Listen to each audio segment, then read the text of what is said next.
Now, for more on China's agricultural and rural reforms, I'm joined by Calum Turvey.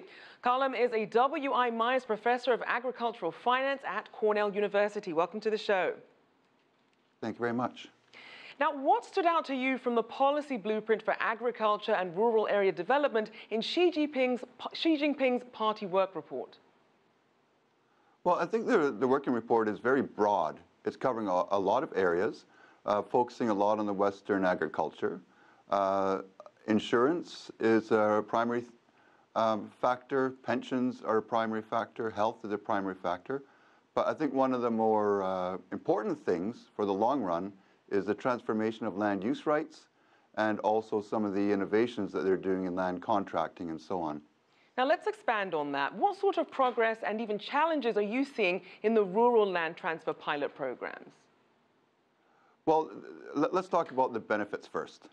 One of the benefits is that many of the farmers, many of the poor farmers who are just working perhaps 1 acre of land for a family, a lot of them are just migrating to the city. A lot of that land is going idle and it has not grown to any efficiency. What the land transfer centers are doing is they're providing a contracted rental rate, somewhere in the neighborhood of, say, 770 to 800 renminbi per mu, given right to the farmers over 3 to 5 year contracts. This provides cash for the farmers to actually leave the land. These lands are then rented out in block. So if you have 100 farmers with 1 mu of land use rights, that might now become just one farmer's 100 mu plot of land, gaining more efficiency and growing more crop. And what about the challenges?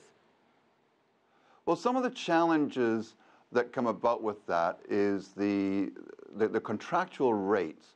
So, for example, in Shaanxi province, where a lot of land has been transformed from corn and wheat to kiwi, what's happened is that a lot of land has gone to the kiwi, so a lot of kiwi has grown, and so the prices of kiwi has dropped. The plus side is that they've had to build an infrastructure and push new markets for that, and also storage facilities. But it also creates price volatility as supply goes up. So there is a problem perhaps of over-commoditization. With the higher rents, they have to go to more high-value crops to do that. The other thing is the rental values themselves are really quite high. If you think about 770 or 800 renminbi per mu, that's almost coming out to the equivalent of $600, $700 per acre in the United States, which is really quite an extraordinarily high rental rate. Now let's also look at another important aspect, which is modernizing China's agricultural sector. What's been done so far and what still needs to be done? Well, the first step really came about, I think, probably in the 2006 document, where they brought about credit. This was the document that brought about the new village banks, the transformation of rural credit cooperatives to rural credit banks, and other financial institutions.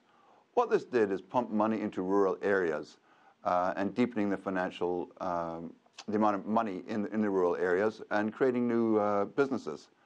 This latest one, what they're focusing in on is actually more commercial agriculture and on that. So there's going to be a large gain in commercial agriculture. There's going to be a requirement for new investment in technology and machinery. And along with that, there's going to have to be credit reforms in order to make sure that finance is available for that to happen. So what are some of the challenges that come as a country as huge as China tries to modernize its overall agriculture sector? Well, one of the problems is, of course, the population. You've still got tens and tens of millions of farmers operating small plots of land. It's going to take time. The extension of the land use rights to an additional 30 years is probably a good thing in the sense that it's slowing down the ambition of urbanization. One of the problems that I've always had is that to urbanize, you would have to have the transformation of rural populations going to urban areas. The employment would have to be there in order to absorb this. What I see with the new land transfer centers and land banks is that that's going to slow down the process. It's going to make it a little bit more secure rather than rushing it. But one of the big things is how are these displaced farmers, and displaced not the right word, right, but how are these farmers who have rented out their land, where are they going to go? What are they right. going to do? And to what extent can they be absorbed into the urban economy or a growing non-agricultural rural economy? All right, well, thank you so much. Calum Turvey, WI Myers Professor of Agricultural Finance at Cornell University.